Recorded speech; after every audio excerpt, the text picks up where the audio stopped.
아멘.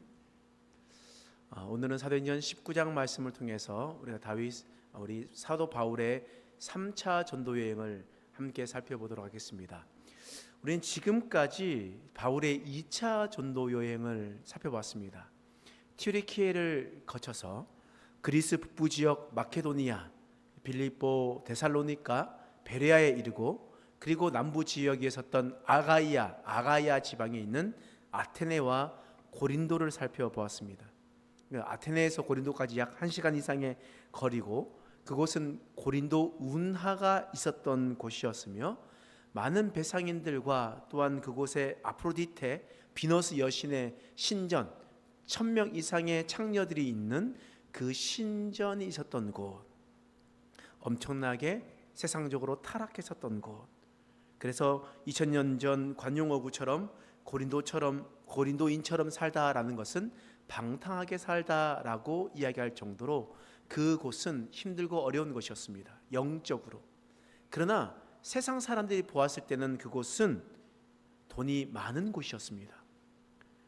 항구 도시였고 운하를 할 수 있을 정도로 그렇게 많은 배들이 오갔기 때문에 사실 돈은 많이 있었습니다. 돈은 많이 가지고 있지만 영적으로 메말랐었던 곳이기 때문에 고린도 교회가 참 말이 많았습니다. 그곳에 분쟁도 있었고 음행도 있었고 믿음의 사람들이 믿음이 없는 자에 대한 배려도 없었습니다. 하나님의 말씀을 가르쳐준 바울을 인정하려고 하지도 않았던 것이었습니다. 그래서 고린도 교회의 수많은 문제 때문에 사도 바울이 2번이나 아주 길게 편지를 보냈던 것, 고린도 전서, 고린도 후서가 우리는 아직까지 볼 수가 있습니다. 여러분, 우리 교회는요, 저는 영적으로도 부유하지만 돈도 많았으면 좋겠다 이렇게 생각은 하고 있는데요, 만약에 극단적으로 선택하자 그러면 영적으로 부유하고 가진 것 없으면 좋겠습니다. 그것이 바로 우리가 해야 될 것입니다. 쌓아봤자 우리에게 좋은 것이 전혀 없습니다. 교회가 재정을 많이 쌓아두면요, 그것 때문에 분란이 일어나기 쉽습니다. 그래서 여러분, 부잣집에 바람 잘 날 없다라는 말들처럼 예수님께서 말씀하셨잖아요. 부자는 천국에 들어가기가 어려우니라. 그래서 고린도 교회는 부자였고 쌓아두는 교회라서요, 그 교회가 많은 문제가 있었습니다. 근데 반면에 마케도니아에 있었던 교회를 한번 보십시오. 성경에 보니까 마케도니아에 있었던 교회는 데살로니가 교회도 있을 거고 베레아 교회도 있을 겁니다. 그 교회는 가난한 교회였어요. 그 교회는 너무나 가난한 교회였는데 사도 바울의 고백에 의해서 살펴보면 그들은 가난한 중에도 최선을 다해서 예루살렘 교회를 위해서 연보한 교회다, 헌금한 교회다. 예루살렘이 지금 그 가난하고 그곳 가운데 환란이 닥쳐가지고 먹을 것이 없을 때 마케도니아 교회는 없는 가운데서 그들이 최선을 다해서 그들에게 보내주었다. 근데 고린도 교회에 대한 말은 없거든요. 재정적으로 풍성했지만 그렇게 섬겼다라는 말은 전혀 없는데, 이런 고린도 교회의 모습이 아니라 우리 고린도의 모습을 보면서 우리가 새로운 우리 행복한 교회의 모습으로 세워나길 간절히 소망합니다. 이제 이렇게 고린도까지 2차 전도 여행이 끝나게 되었습니다. 그리고 3차 전도 여행은 어디로 떠나게 되었는가? 지도 한번 살펴볼 수 있을까요? 지도를 한번 보시면, 여러분, 1차, 2차, 3차 전도 여행 출발지가 다 어딘 줄 아십니까? 출발지가 사도 바울이 어디서 파송받았습니까? 수리아에 있는 안디옥이거든요. 수리아에 있는 안디옥은 어디냐면, 여러분, 가장 오른편에 있는 시리아 있죠? 시리아 바로 옆에 보시면, 왼쪽에 보시면 안디옥이라는 곳이 있습니다. 안디옥. 자, 이 안디옥에서 출발해서요, 지금은 어디로 가느냐? 왼쪽으로 쭉 가시면 노란색으로 아시아라고 써져 있습니다. 보이십니까? 아시아에 써져 있고, 거기 밑에 대각선 밑으로 내려오시면 에베소라는 곳이 있습니다. 찾으셨습니까? 아시아에 있는 에베소에 가게 되었습니다. 우리가 성경을 읽을 때 뭐 사도행전도 그렇고 그리고 우리가 요한계시록을 읽을 때 아시아로 갔다라고 얘기하면 이제 우리가 인도로 갔구나, 중국으로 갔구나 이런 식으로 생각하면 됩니까? 안 됩니까? 이제 우리가 수요 기도에 나오신 우리 수요 성경 공부를 이제 하시는 분들은요 절대 그런 말 하시면 이제 안 됩니다. 아시아는 튀르키의 서부 지역을 가리켜 아시아라고 불렀구나. 그리고 그곳에 있었던 에베소에 가서 복음을 증거했구나라는 것을 알 수 있습니다. 여러분, 에베소라는 것은 어떤 곳이었냐면 에베소는 엄청나게 큰 도시였어요. 사도 바울의 전도 여행을 살펴보면 여러분 작은 도시를 간 적이 없습니다. 사도 바울은 움직일 때마다 큰 도시를 갔습니다. 그래서 마케도니아에서 가장 큰 도시 데살로니가도 가고요, 아가야에서 가장 큰 도시 고린도도 갔습니다. 또 아테네는 또한 이게 상징적인 곳이기 때문에 또한 그곳을 들리기도 했죠. 그러니까 가는 곳마다 큰 데를 갔습니다. 왜 그랬을까요? 부유한 게 좋았어요? 아니에요. 사도 바울은 도시에 많은 사람들이 있으니까 복음을 많은 사람에게 증거하기 위해서 도심지로 갔습니다. 그래서 도심지에 가서 그의 복음을 증거했다라는 거예요. 그럼 얼마나 큰 모였었냐?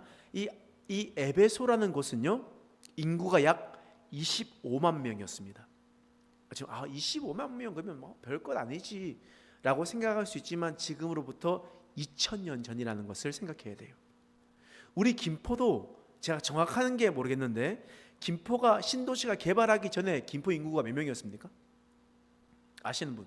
아실 것 같은데? 몇 명이었어요? 30만 안 됐어요. 그러면 이 10여 년 전에 김포도 30만이 안 됐다라고 하면 에베소도 그만큼 컸다라는 것은 엄청나게 컸고 로마 시대에서도 큰 손꼽히는 도시 중에 하나였다라는 거예요. 그래서 지금의 에베소에 가면요 에페소라고 하는데 유적이 고스란히 잘 남아 있어요. 그래서 요즘 세대가 너무 좋아졌어요. 옛날 같으면 가서 무조건 봐야 되는데 지금 잘 볼 수가 있어가지고 너무 좋은 것 같아요. 사진 한번 보시죠. 가봤었던 도심 그 유적들 중에서 에베소 유적이 거의 역대급으로 잘 보존이 되어 있더라고요. 그래서 에베소라는 것이 여기입니다. 이 큰 길을 따라서 아고라에 있는 시장통을 지나가지고 이렇게 쭉 걸어가는 길이 있게 되었거든요. 그러고 난 다음에 그 다음 거 한번 보여주시겠어요? 이렇게 연극장, 경기장, 연극을 할 수 있는 곳, 사람들이 저렇게 많은 사람들이 앉을 수 있도록 이런 연극장이 있었어요. 자, 그리고 또 여기는 도서관이에요. 셀수스 도서관이라고 하는데 셀수스 도서관이라고 해서 우리가 성경에 나와 있는 에베소에서 유명한 도서관이 있거든요. 서원이 있어요. 혹시 아세요? 어디서 아시는 것 같은데? 두로 시작합니다. 두란노 서원. 이 서원이 에베소에 있습니다. 근데 그 에베소에 있는 두란노 서원이 셀수스 도서관이냐 했었을 때 그렇진 않을 것이다라고 생각을 해요. 좀 약간 작게 모여가지고 공부할 수 있는 곳이라 했는데 이곳은 로마에 있었던 도서관 중에서도 큰 편에 있었던 그런 도서관이었어요. 이런 도서관이 있었고, 그러니까 사람들이 어마어마하게 많았기 때문에 여러 가지 많습니다. 또 여러 가지 로마에 있었던 어떤 목욕탕 문화나 이런 것들도 잘 보존이 되어 있어요. 이곳에 가서 복음을 증거했었다라는 거예요. 복음을 증거할 때 어떻게 증거했냐? 자, 10절 말씀 보겠습니다. 10절 말씀 같이 읽어볼게요. 시작. 2해 동안 이같이 하니 아시아에 사는 자는 유대인이나 헬라인이나 다 주의 말씀을 듣더라. 자, 사도 바울이 몇 해 동안요? 2해 동안, 2년 동안 복음을 증거했는데 아시아에 사는 자들이 다 주의 말씀을 들었대요. 그러니까 에베소에 25만 명이 사는 것뿐만 아니라 그 주위에도 많은 도시들 있잖아요. 우리가 아는 도시들도 많이 있을 거예요. 자, 한번 지도 한번 다시 한번 볼까요? 지도 한번 보시면 에베소도 있고 그 위에 있는 빨간 게 뭡니까? 서머나 보십니까?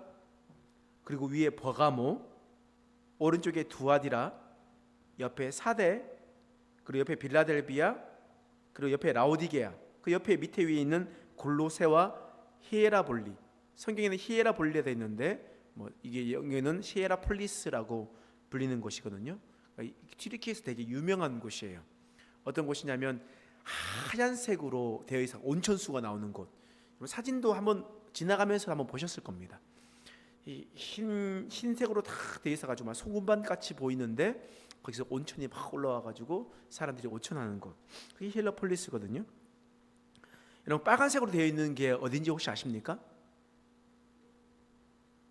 몇 개예요? 빨간색이 7개. 7개 하면 혹시 생각나시나요? 아시아에 있는 7교회에게 편지하는 요한계시록에 나오는 7교회. 그래서 요한계시록을 읽을 때 뭐 이상한 게 아니라 이 교회에 편지를 보냈다라는 겁니다. 이 교회, 여기 나와 있는 이 교회에 편지를 보냈다. 그들은 이것을 읽어라. 이것을 이야기를 했었던 거였거든요. 그러니까 그게 바로 아시아에 있는 7교회, 이것을 보여주고 있다라는 거예요. 그런데 이곳에 있었던 사람들에게 복음을 다 증거했대요. 그러니까 제가 한번 생각해 봤습니다. 제가 우리 교회에 온 지 이제 거의 4년이 넘어가고 이제 5년 차가 되었죠. 그죠? 5년 차가 됐는데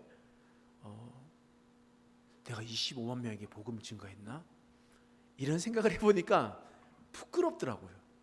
나름대로는 열심히 한다라고 생각을 하고 열심히 설교도 준비하고 여러 가지 준비를 하고 기도했었는데, 사도 바울은 이렇게 2년 동안 아시아에 있는 데를 복음을 증거했다. 그리고 그들에게 하나님의 말씀을 증거하였다. 이런 말씀을 보면서 저는 좀 부끄러웠습니다. 내가 노력을 좀 더 했었어야 했구나, 조금 더 힘을 냈어야 했구나 라는 생각이 드는데, 여러분들은 어떻습니까? 여러분들은 여러분들의 삶의 자리에 있으면서 여러분들의 삶에 있는 그 십수년, 수십 년의 삶 동안 우리가 몇 명에게 복음을 증거하고 있습니까? 제가 참 하나님께 감사한 것은 우리 교회가 점점점 부흥이 되고 많은 사람들이 우리 교회에 찾아오는 것이 참 하나님께 감사했습니다. 그런데 또 마음속에 좀 걸렸던 것이 뭐냐면, 대부분이 수평이동 하시는 분들이 많았습니다. 그러니까 교회를 쉬었다가 전도받아서 오는 분도 종종 있으셨지만, 대부분 수평이동 하시는 부분들을 보면서 우리 교회가 조금 더 제자되고 예수님의 제자가 되어서 우리 함께하는 모든 사람들, 다른 사람들에게 복음을 증거해서 우리 교회가 수평 이동하는 교회뿐만 아니라 완전 새 신자들에게도 복음이 증거되어서 그 사람들에게 복음을 증거할 수 있는 교회가 되었으면 좋겠다라는 마음의 소원을 품게 되었습니다. 그래서 여러분, 우리와 함께하는 겁니다. 저와 함께하는 겁니다. 그래서 저만 하는 것이 아니라 행복한 교회가 함께 하는 것입니다. 그래서 여러분, 우리가 이제 나만 좋자고 예루살렘 교회처럼 머물러 있으면 하나님께서 큰 박해를 보내서 흩어지게 만드십니다. 근데 나만 좋은 게 아니라 내가 은혜를 받고 예루살렘과 온 유대와 사마리아와 땅끝까지 이르러 복음을 증거하게 되면 하나님께서 우리의 지경을 넓혀 주실 줄 믿습니다. 우리의 부족한 것, 우리 힘이 없었던 것 하나님께서 다 채워 주실 줄 믿습니다. 하나님께서 그 놀라운 은혜를 우리에게 베풀어 주실 겁니다. 사도 바울이 복음을 증거하면서 또 어떻게 했냐면, 사도행전 19장 11절 말씀에 이런 말씀이 있습니다. 11절 말씀 보겠습니다. 시작. 하나님이 바울의 손으로 놀라운 능력을 행하게 하시니. 자, 하나님이 바울의 손으로 놀라운 능력을 행하셨습니다. 사도 바울이 하나님의 말씀을 증거했을 뿐만 아니라 사도 바울이 어떤 일을 했냐면요, 기적을 일으키는 겁니다. 사도 바울이 가지고 있었던, 몸에 품었었던 손수건이나 앞치마 같은 거를 이 병든 자에게 얹어 놓으면 병이 치유되는 겁니다. 또한 어두운 귀신들이 쫓아가고 귀신들이 떠나게 되는 놀라운 능력, 기적이 행하게 되었던 겁니다. 근데 이것이 누가 했다고 합니까? 하나님이 하셨다고 하는 겁니다. 하나님이 사도 바울의 손을 빌려서 놀라운 능력을 행하셨다라고 성경은 이야기를 하고 있습니다. 여러분, 그러면 하나님께서 왜 이런 일들을 행하게 하셨을까? 먼저는 우리가 생각할 것은 무엇이냐면 보이지 않는 세계가 있다라는 것을 사람들에게 알게 하기 위하였습니다. 여러분, 우리는요, 눈에 보이는 것만 쫓아 살아갈 때가 너무나 많습니다. 그래서 우리가 살고 있는 이 한 100년의 삶을 목숨을 가지면서 살아갈 때가 참 많다는 거예요. 근데 우리는 보이지 않는 세계를 소망하며 살아가거든요. 보이지 않는, 아직 완성되지 않는 하나님의 나라를 소망하며 살아간단 말입니다. 그 나라를 품며 살아가고 있는데, 그렇기 때문에 우리는 보이는 것이 아니라 보이지 않는 것을 소망하며 살아가는 사람들입니다.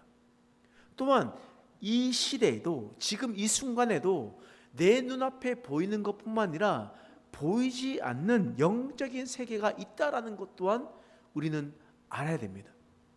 여러분, 믿으시죠? 귀신이 있는 것 믿으십니까?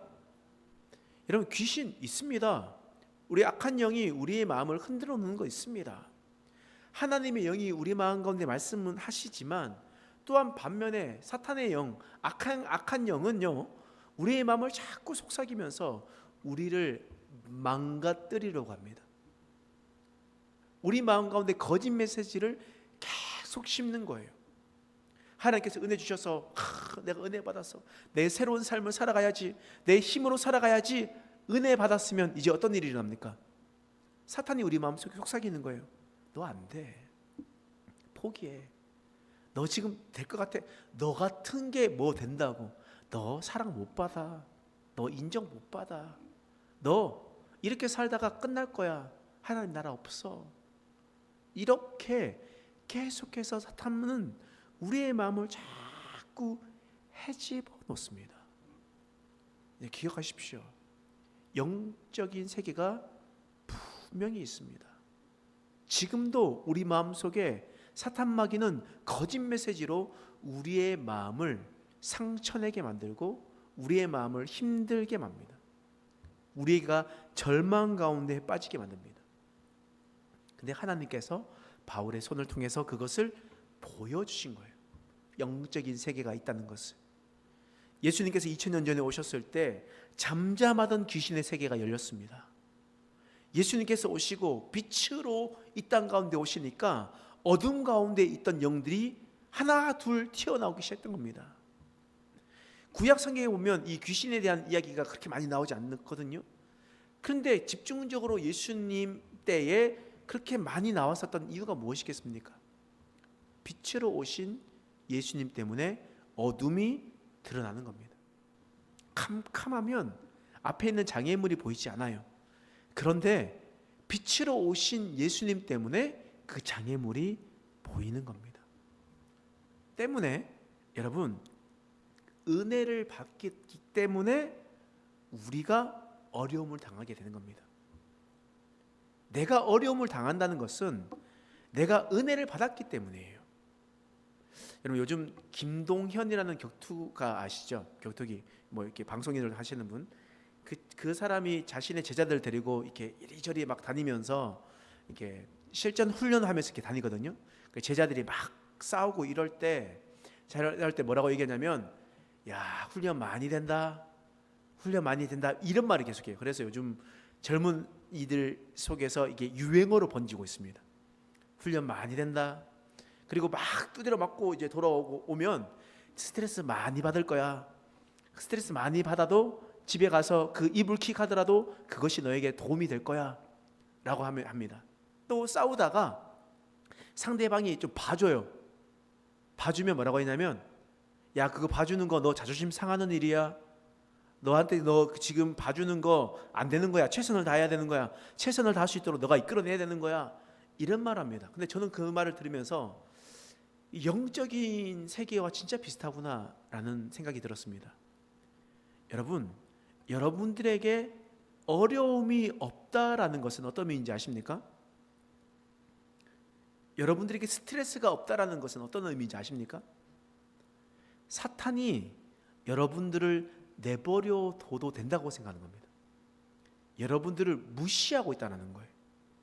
여러분들을 무시하기 때문에 이 애들을 괴롭히지 않고 스트레스를 안 줘도 그냥 가만히 냅두면 그냥 지가 알아서 떨어질 거고 지가 알아서 하나님을 떠나면서 살아갈 거야 라고 하는 겁니다. 여러분, 사탄이 여러분 무시하게 내버려 둬서는 안 됩니다. 사탄이 여러분들 내버려 두지 않고 나에게 자극을 줄 수 있도록 해야 되는 겁니다. 나에게 자극을 주면 우리는 어떻게 생각하냐? 아, 내가 훈련을 받고 있구나.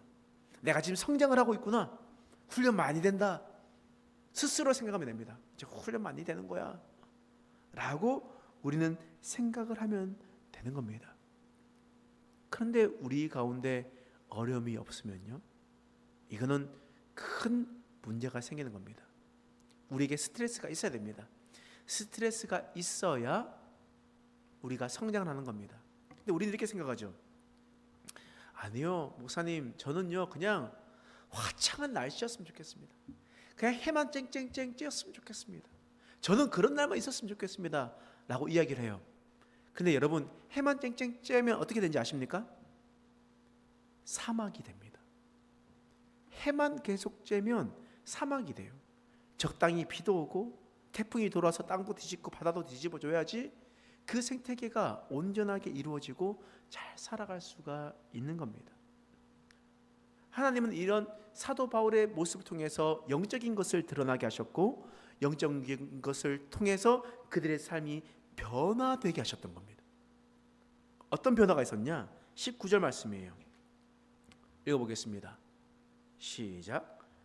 또 마술을 행하던 많은 사람이 그 책을 모아 가지고 와서 모든 사람 앞에서 불사르니 그 책 값을 계산한즉 은 5만이나 되더라. 자, 마술을 행하는 사람이 있었대요. 여러분, 마술이요, 이거 앞에 보세요. 손가락 있죠?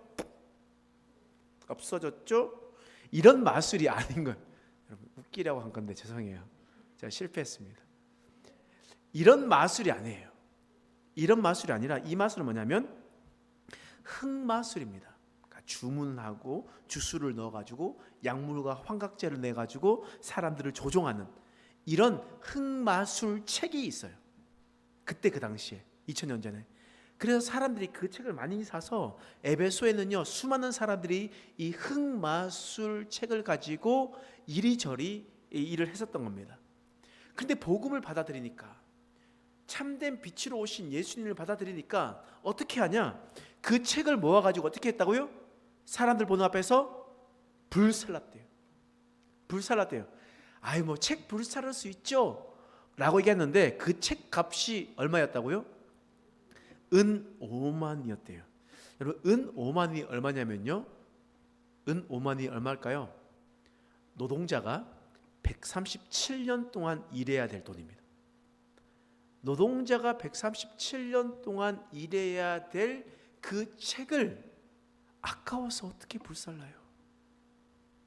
137년인데 아까워서 그렇게 불사르지 못하겠지만 하나님의 말씀으로 회심하고 영적인 세계가 그것이 잘못됐다라는 것이 드러나는 순간 그들은 위대한 결정을 했던 겁니다. 자신의 금전적인 손해가 있다 할지라도 내가 하나님의 말씀대로 바로 서 나가겠다. 다시 말해서 하나님께서 바울의 손을 통해서 하나님의 능력, 기적을 일으키신 이유가 뭐냐? 에베소에 사는 영적으로 무지하고 밑으로 빠져 있었던 그 모든 사람들이 하나님 앞에 회개하기 위해서 하나님의 모든 능력을 베풀어 주셨다라는 겁니다. 여러분, 이렇게 에베소에는요 놀라운 하나님의 기적, 하나님의 역사가 일어났습니다. 그런데 아무리 사도 바울이라 하더라도 모든 사람에게 그런 일이 일어났던 것이 아니었어요. 오늘 말씀해 보니까 사도행전 19장 24절의 말씀에 보면 이런 사람이 나와요. 자, 함께 읽어보겠습니다. 시작. 즉 데메드리오라 하는 어떤 은장색이 은으로 아데미의 신상 모형을 만들어 직공들에게 적지 않은 벌이를 하게 하였더니, 이렇게 기록되어 있습니다. 사람의 이름이 데메드리오예요. 데메드리오. 자, 데메드리오가 하는 일이 뭐라고요? 아데미의 신상 모형을 만들었다. 자, 아데미가 누구냐면요, 아르테미스 신입니다. 아르테미스 신을 아데미라고 불렀거든요. 아데미 신전이 에베소에 있었어요. 어떻게 생겼는지 한번 보실래요? 사진 한번 보여주세요. 야, 저기 기둥 앞에 거 하나 있고 뒤에 거 있죠. 이렇게 기둥이 있는데 이게 무너졌어요. 전체가 나와 있지 않습니다. 그래서 이런 기둥으로 있었다 하는데 저 기둥의 높이가 18m입니다. 18m. 18m가 어느 정도냐면 제가 키가 3m 조금 안 되는 거 알고 계시죠? 제 키가 3m 조금 안 되는데 18m예요. 18m는요 우리 교회 높이예요. 우리 교회 높이가 18m 좀 됩니다.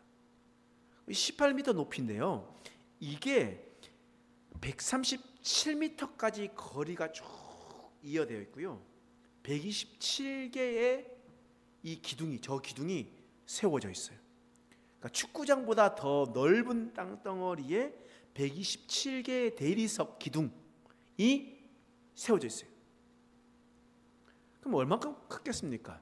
근데 이게 언제 만들어졌냐? 기원전 7세기에. 기원전 7세기에. 그러니까 미가 선지자가 활동했었던 시절, 그 언저리에 이게 있었거든요. 그래서 이게 어떻게 복원되었을까, 이게 상상해서 만들어 본 게 있는데요. 보여주세요. 다음 거. 이렇게 있었을 거다. 아테네, 에베소에 있었다. 사람 엄청 작게 보이는 거 보이시죠? 사람 엄청나게 작은 상태에서 이 정도 높이가 있었다. 근데 언제 만들어졌냐?